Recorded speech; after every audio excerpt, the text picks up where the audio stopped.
मेरे प्रिय भाइयों और बहनों, आप सभी को प्रभु यीशु मसीह के पवित्र और सामर्थी नाम में जय प्रभु यीशु की। आपके अपने channel Jesus of ministry Chandauli में आपका हार्दिक स्वागत है। कृपया वीडियो को लाइक, शेयर, सब्सक्राइब करना ना भूलें।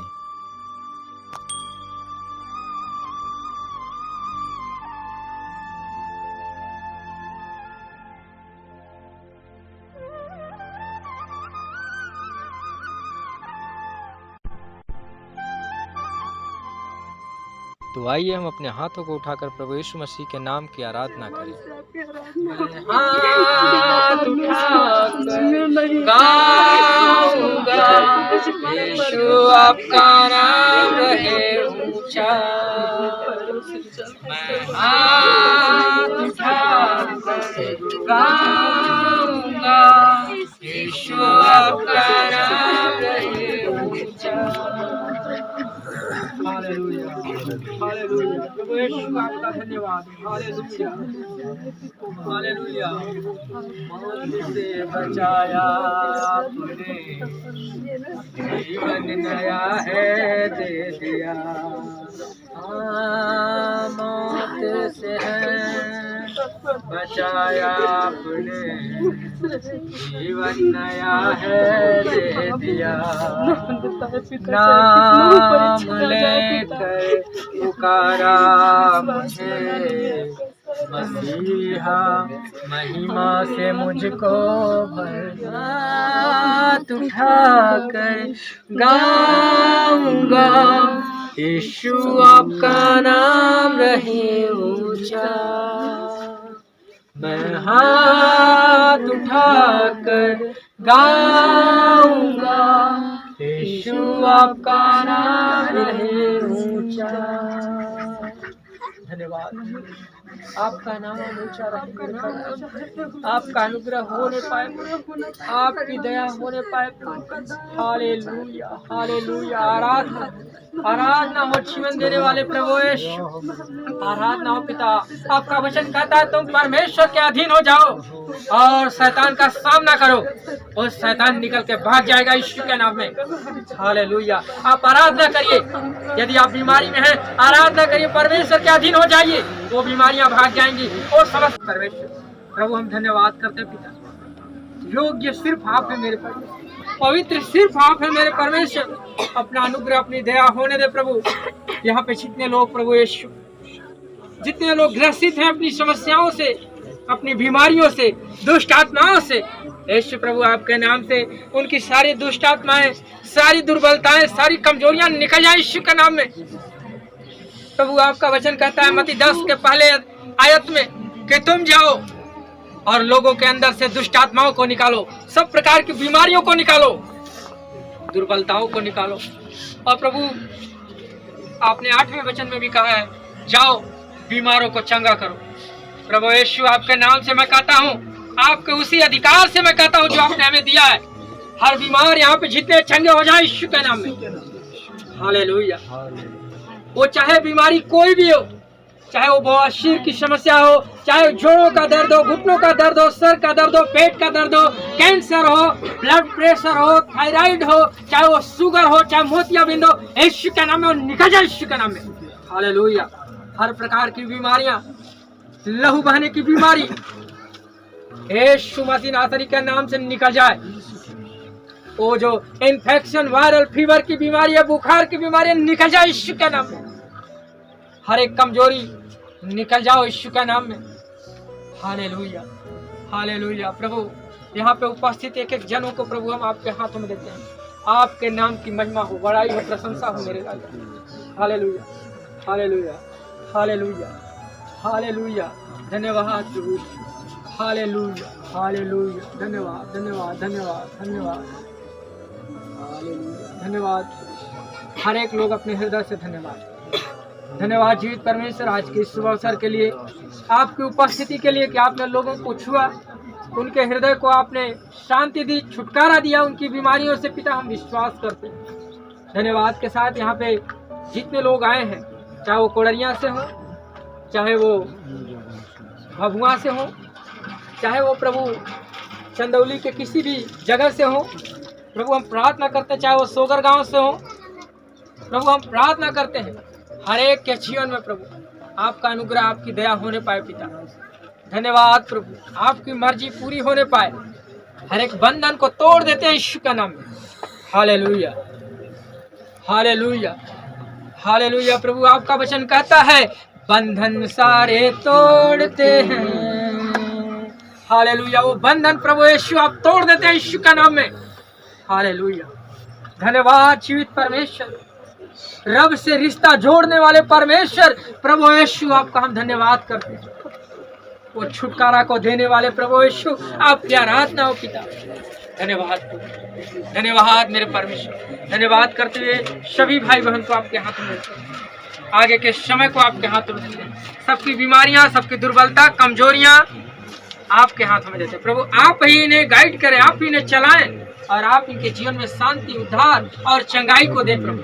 धन्यवाद, धन्यवाद करते हुए सारा आदर महिमा प्रभु आपको देते हैं। इस आराधना की भेंट प्रभु हम आपके हाथों में चढ़ाते हैं, आप इसे स्वीकार करें प्रभु। धन्यवाद के साथ सारा आदर महिमा देते हैं, प्रार्थना यीशु के नाम में, आमीन, आमीन। मेरे प्रियो, परमेश्वर के वचन में इस प्रकार से लिखा है कि परमेश्वर ने अपने 12 चेलों को क्या किया? ऐसा होता है बुलाया, जो गुरु की बातों को मानने वाला। लेकिन आज हम कहने के लिए चेला हैं, लेकिन क्या हम अपने आप को टटोलें, अपने आप में जांचें कि क्या हम परमेश्वर की आज्ञाओं को पूरा कर रहे हैं? क्या हम, परमेश्वर का वचन कहता है गाली मत दो, चोरी मत करो, ये मत करो, वो मत करो, अपने माता पिता का आदर करो, क्या हम ऐसा कर रहे हैं? अगर नहीं कर रहे हैं तो हमें कहने की जरूरत नहीं, आप स्वयं से अपने आप को जांचिए, खुद से जांचिए, और जहां आपको कमी समझ में आए उसको सुधारने की कोशिश करें। हालेलुया। और इस प्रकार से लिखा है कि परमेश्वर का जिस दिन आप चेला बन जाएंगे, या जिस दिन आपके अंदर आज्ञाकारिता आ जाएगी, क्या आ जाएगी? आज्ञाकारिता, डिसिप्लिन, अनुशासन। हालेलुया। चेला बनने के लिए कुछ योग्यता प्रभु मांगते हैं। वो योग्यता आपकी पढ़ाई नहीं चाहिए प्रभु को, आपका धन, आपका पैसा, आपका शोहरत, आपका बॉडी बिल्डिंग, ये सब कुछ नहीं चाहिए। क्या चाहिए? आज्ञाकारिता। आप चाहे छोटे हो, बड़े हो, चाहे जैसा भी हो, आपके अंदर आज्ञाकारिता होनी चाहिए। अगर आज्ञाकारिता नहीं है, आप कितने भी पढ़े लिखे क्यों ना हो, आप अगर कहीं बात करेंगे ना, आपके अंदर आज्ञा नहीं है, सब कहेंगे एकदम पढ़ा लिखा था लेकिन एकदम बेवकूफ, ऐसा बोलेंगे। मेरे प्रियो, आज्ञाकारिता का होना बहुत ही जरूरी है, अन्यथा आप लाखों डिग्रियां लेकर घूमिए, कोई मतलब नहीं है उन डिग्रियों का। आपके अंदर उठने बैठने बोलने का तमीज नहीं है। कोई भी, एक छोटा सा बच्चा भी आपको बोल सकता है, यार आपको तो बतियाने का ढंग नहीं है, आपसे हम क्या बात करें, इतना खाली पढ़ लिख लिए, पता नहीं कौन है। सबका चेला बनना चाहते हैं, शिष्य बनना चाहते हैं, तो हमें क्या करना पड़ेगा? आज्ञा का पालन करना पड़ेगा। आज्ञा पालन करने से आशीष आती है, और आज्ञा का उल्लंघन करने से हमारे जीवन में श्राप, क्योंकि आशीष और श्राप दोनों परमेश्वर हमें देते हैं। अब हमें क्या चाहिए वो हम स्वयं से उसको चुन लेते हैं, और ऐसा चुन के हम स्वयं से उसमें समस्या में पड़ जाते हैं, बीमारी में पड़ जाते हैं। हम समझ नहीं पाते कि हम कर क्या रहे हैं। एक जगह पे ऐसा लिखा हुआ है पुराने नियम में कि मैं तुम्हारे सामने पाप, आशीष और श्राप दोनों रख देता हूँ, अब तुम्हें जो चाहिए उसमें से ले लो। मेरे प्रियो, कई बार हम आज्ञा का उल्लंघन करके श्राप ले लेते हैं। उसका कई उदाहरण आपको बाइबल में मिल जाएगा। जैसे आप यदि परमेश्वर के वचन में अगर देखेंगे तो पहला योना नबी को आप देख लीजिए, उसने आज्ञा का उल्लंघन किया और उसके जीवन में तमाम ऐसी समस्याएं आई, लहरों का सामना करना पड़ा, यहाँ तक कि वो पानी में डूब गया। डूबने के बाद उसको वो मगरमच्छ का शिकार बन गया और बहुत सारे कठिनाइयों का सामना करना पड़ा। उसके अलावा और भी आप देखेंगे, एक जगह प्रभु के चेले लोग हैं और पूरी रात मेहनत कर रहा है, पूरी रात जाल डाल रहा है, उसको एक भी मछली नहीं मिली। लेकिन जब प्रभु ने कहा कि क्या मेरे खाने के लिए तुम्हारे पास मछली है, उसने कहा प्रभु एक भी नहीं। उसने कहा तुम मेरी दाहिनी ओर जाल को डाल। वो कह रहा प्रभु हमने तो पूरी रात दाएं बाएं आगे पीछे सगरों जाल डाल चुका हूँ, लेकिन कुछ भी नहीं मिला। लेकिन फिर भी आप कहते हैं तो मैं ऐसा कर ही देता हूँ। हालेलुया। उसने क्या किया? आज्ञा का पालन किया। उसने और आज्ञा को डाला। इतनी सारी मछलियां आई। उस देखिए नदी वही है, जाल भी वही है, आदमी भी वही है, लेकिन पूरी रात मेहनत किया, एक भी नहीं मिला। लेकिन अभी जब प्रभु की आज्ञा का पालन किया, उसी जगह पे उसी टाइम में इतनी सारी मछलियां उस जाल में फंस गई कि उससे अकेले नहीं खींचा जा रहा। हालेलुया। ये है आशीष, ये है आज्ञा मानने की आशीष। लेकिन जब हम पुराने नियम में आते हैं और जब हम आदम को देखते हैं, आदम और हव्वा ने जैसे ही आज्ञा का उल्लंघन किया, उनके जीवन में मृत्यु आ गया। प्रभु ने कहा तू मेरे लिए मर गया है। आज आप भी अपने बच्चों से तंग आ जाते हैं, आपके बच्चे आपकी बात नहीं सुनते हैं, तो आप भी कहते हैं जो तू हमारे लिए मर गई ले। तो क्या वो मर जाता है? नहीं। लेकिन क्या मर गया?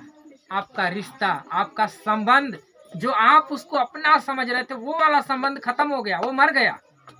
भले ही वो आपका बेटा है, आपके नाम से ही जाना जाएगा, लेकिन वो जो संबंध था वो क्या हो गया? टूट गया, खत्म हो गया। मेरे प्रियो, जब हम आज्ञा का उल्लंघन करते हैं तो वो रिश्ता टूट जाता है, वो संबंध बिगड़ जाता है। फिर माँ बाप के हृदय में एक आह निकलती है, और वो आह जिसको लग जाती है ना, वो श्राप बन जाती है। हालेलुया। और कई बार रियल लाइफ में भी ऐसा ही होता है। कई बार हम परमेश्वर की आज्ञाओं को जब नहीं मानते, उसकी आह निकलती है कि ये मेरा आज्ञा नहीं मान रहा है, ये मेरा बेटा होकर के मेरी बात नहीं मान रहा है। हमारे जीवन में श्राप आ जाता है और हम तमाम बीमारियों, समस्याओं, परेशानियों का सामना करते हैं। और फिर हम कितना भी प्रार्थना कर लें, कुछ नहीं होगा जब तक हम अपनी आदतों को न सुधारें। हालेलुया। जब तक हम आज्ञाओं को न माने, क्योंकि परमेश्वर के वचन में ऐसी बहुत सारी बातें हैं। अभी लूत की पत्नी के बारे में आप लोगों ने पढ़ा होगा, पुराने नियम में है। लूत की पत्नी, लूत की पत्नी, सदोम और अमोरा में परमेश्वर के दूतों ने कहा तुम यहाँ से चले जाओ, पीछे की ओर मुड़ के मत देखना। बाकी लोगों ने तो अपना आगे भागते चले गए, लेकिन लूत की पत्नी क्या की? पीछे मुड़कर। परमेश्वर का वचन कहता है आज्ञा मानने से आशीष आती है और आज्ञा न मानने से श्राप आता है। मेरे प्रियो, यदि आप चाहते हैं कि हम परमेश्वर के आज्ञाकारी शिष्य बने, तो सबसे पहला काम करिए, आज्ञा मानना शुरू करिए। हालेलुया। अनुशासन में रहना शुरू करिए, परमेश्वर के वचनों का पालन करिए, मुंह से सिर्फ नहीं, अपने कामों से भी। हालेलुया। और जब ऐसा करेंगे तब आप चेला के लाइन में आप गिने जाएंगे। हालेलुया। और जब चेला की दृष्टि में गिने जाएंगे तब आपसे क्या काम होगा? मत्ती 10 के पहले में लिखा हुआ है कि तब प्रभु उन चेला को बुलाया और चेलों से क्या कहा? क्या कहा? चेलों को बुलाकर उन्हें अशुद्ध आत्मा ने क्या किया? अपने चेलों को प्रैक्टिकल जानकारी दी। उन्होंने थ्योरी नहीं पढ़ाया। हालेलुया। कोई ऐसा चेला को आप लोग इसमें बता दीजिए कि प्रभु उसको बाइबल लेके बैठा के उसको खूब लिखवाते थे, ये लिखो, वो लिखो, ऐसा करो, वैसा करो। किसी को नहीं। हालेलुया। सिर्फ वो प्रभु की संगति में रहते रहते उनके जीवन में वो सामर्थ्य जो प्रभु में थी भर आई। हालेलुया। और परमेश्वर ने उन्हें वो अधिकार दिया। आज भी आप देखेंगे कि जब आप चावल के दाने को अगर आप हींग में रख दीजिए, हींग समझते हैं ना, तो कैसा महकने लगता है? हींग जैसे हो जाए। बाद में उसको निकाल लीजिए। कि संगति करना बहुत जरूरी है। और जब हम संगति करते हैं, जब प्रभु की संगति चेलों ने किया तो उनके अंदर सामर्थ आई। और प्रभु के बाद देखिए चेले जा रहे हैं, चेले की परछाई से लोग चंगा हो रहे हैं, चेले कह दे रहे हैं मुर्दे जिंदा हो जा रहे हैं, चेले कह रहे हैं लंगड़े चलना शुरू कर दे रहे हैं। कैसे हो रहा है? क्या प्रभु ने उनकी ट्रेनिंग ली थी लिखित दे करके, थ्योरी पढ़ा के? नहीं, ये परमेश्वर के संग रहने के कारण ऐसा हुआ और प्रभु ने उन्हें वो अधिकार दिया। मेरे प्रियो, आज हो सकता है आप पढ़े लिखे हों, या हो सकता है एकदम नहीं पढ़े लिखे हों, ये आपका मायने नहीं रखता है। मायने ये रखता है कि आप कितना समय प्रभु के साथ बिताते हैं। हालेलुया। यदि आप अधिक से अधिक समय परमेश्वर की संगति करते हैं तो ये वचन जो यहाँ लिखा है आपके साथ भी होगा। हालेलुया। परमेश्वर के वचन में इस प्रकार से लिखा है कि प्रभु ने अपने उन 12 चेलों को बुलाया, 12 शिष्यों को बुलाया, और यहाँ पे उन्होंने कहा कि बुला करके उन्हें अशुद्ध आत्माओं पर अधिकार दिया। यदि आप सच में, आपके अंदर 3 बातें होंगी। कौन सी बातें? पहला आज्ञा मानना, दूसरा संगति करना, और तीसरा परमेश्वर के वचन के अधिकार को समझना। अब एक वर्दी वाला मान लीजिए खूब वर्दी पहना है, उसको सारा अधिकार पुलिस डिपार्टमेंट को मिला है। भारत सरकार ने उसको अधिकार दिया है कि कोई भी गलती करे तो उसको डंडा मार सकता है या उसको पकड़ सकता है, इतना अधिकार उसको है। भले ही आगे का काम करे या ना करे, लेकिन इतना अधिकार है कि उसको अरेस्ट कर सकता है। लेकिन अगर कोई व्यक्ति गलती करे और एक पुलिस वर्दी में है, पूरा बिल्ला लगा हुआ है, उसके बाद भी वो दूसरे से कहे भैया इसे पकड़ ला, हमें बड़ी डर लगा था, कितना अच्छी बात होगी कि बुरी बात होगी? बुरी बात। क्यों? क्योंकि उसने अपने वर्दी की अहमियत को नहीं समझा, उसने अपने अधिकार को समझ नहीं पा रहा है। जिस दिन वो अपने अधिकार को समझ जाता है, एक हवलदार भी रहता है ना, तो तुरंत गाड़ी वाले को देखिए कैसे रुकवाता है। कभी आप देखें? ये उसके शरीर की ताकत नहीं होती है, ये उसके अधिकार की ताकत होती है। मेरे प्रियो, आप पढ़े हैं नहीं पढ़े हैं, ज्यादा पढ़े हैं कम पढ़े हैं, या ताकतवर हैं कमजोर हैं, इससे मतलब नहीं है। आपके पास परमेश्वर का अधिकार यह है कि आप अशुद्ध आत्माओं को निकालेंगे। हालेलुया। लेकिन इसे निकालने के लिए आपको उस अधिकार को समझना होगा, नहीं तो आप भी उस पुलिस के तरह होंगे। कोई मामला आएगा, भाग के दूसरे के पास जाएंगे, वो कहेगा यार हम तो के वर्दी दे देली, पूरा अधिकार दे देली, अब तू जाके उसे लड़ा के तू हमारे क्या आई बार बार। समझ रहे बात हम क्या कहना चाह रहे हैं? हमें अपने अधिकार को समझना होगा। परमेश्वर आपको अधिकार दिया है कि आप अशुद्ध आत्माओं को डांटेंगे और निकल जाएंगे यीशु के नाम में। लेकिन ये तब होगा जब आप इस चीज की गरिमा को समझ पाएंगे कि नहीं, मेरे पास प्रभु ने पावर दिया है। और इसका इस्तेमाल कब होगा? जब आप सही तरीके से परमेश्वर की आज्ञा मानेंगे। परमेश्वर अपने 12 चेलों को बुलाया और वो चेले परमेश्वर के संगति करने वाले थे। ऐसा नहीं कि उनका परिवार नहीं था, उनके बाल बच्चे नहीं थे, उनका रोजी रोटी नहीं था, सब कुछ था। किसी का मछली का व्यापार था, तो कोई भेड़ बकरियों को चराने वाला था। लेकिन परमेश्वर ने कहा तू मेरे पीछे हो ले, मैं तुझे मनुष्यों को पकड़ने वाला मछुआरा बनाऊंगा। हालेलुया। और उन लोगों ने तुरंत निर्णय लिया कि मैं प्रभु के पीछे चलूंगा, क्योंकि उन्होंने प्रभु को समझ लिया था।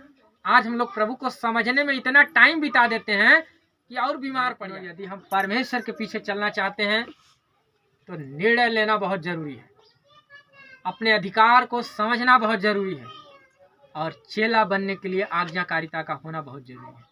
अन्यथा बहुत सारे ऐसे मसीही मिलेंगे जो कहेंगे हम 10 साल से प्रभु को जानते हैं, लेकिन अभी थोड़ी सी समस्या आ जाए वो विचलित हो जाते हैं, परेशान हो जाते हैं, भागने लगते हैं, उनको समझ में नहीं आता कि हम क्या करें। अगर आप 10 साल से प्रभु के विश्वासी हैं तो आपके अंदर एकदम विश्वास तगड़ा वाला होना चाहिए कि नहीं, मेरा प्रभु कहता है मत डर, मैं तेरे साथ हूँ।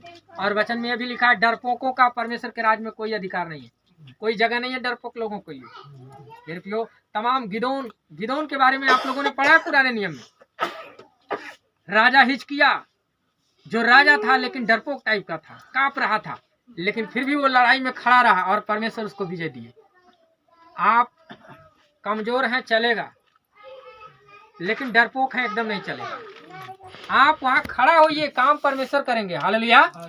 लेकिन कई बार तो हम खूब हट्टा कट्टा जवान दिखते हैं, लेकिन एक कोई आके तनको से हड़का दे ना तो सब खत्म।